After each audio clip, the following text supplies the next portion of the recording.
মা মরলে মা পাওয়া যায়, বাবা মরলে বাবা পাওয়া যায়, কিন্তু বউ মরলে বউ পাওয়া যায় না। বউ মরলে বউ পাওয়া যায় না।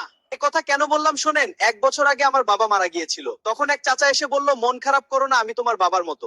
তার 6 মাস পর আমার মা মারা গিয়েছিল। তখন এক চাচি এসে বলল, মন খারাপ করো না, আমি তোমার মায়ের মতো। আর 15 দিন আগে আমার বউ মরে গেছে। দুঃখের বিষয়, এখনো পর্যন্ত কেউ এসে বললো না, মন খারাপ করো না, আমি তোমার বউয়ের মতো।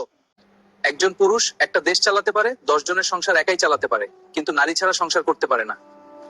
2-3টা বাচ্চা রেখে যদি স্বামী মারা যায়, তাহলে 90% স্ত্রী আর বিয়ে করে না। সন্তানের মুখ পানে চেয়ে বাকিটা জীবন একাকী কাটিয়ে দেয়। কিন্তু একজন নারী যদি 5টা বাচ্চা রেখেও মারা যায়, তাহলে 95% পুরুষ আবারও বিয়ে করে নতুন সংসার করে। আচ্ছা সত্যি করে বলো তো, তোমার প্রথম ভালোবাসা কে? কেন আমার আব্বু আম্মু? দ্বিতীয় ভালোবাসা কে? দ্বিতীয় ভালোবাসা হলো আমার সন্তান। তাহলে আমি কিরা? তুমি তো আমার আব্বু আম্মু আর সন্তানের মাঝখানে একটা দুর্ঘটনা। কথায় আছে, একটা দুর্ঘটনা সারা জীবনের কান্না। তুমি আমার সেই কান্না।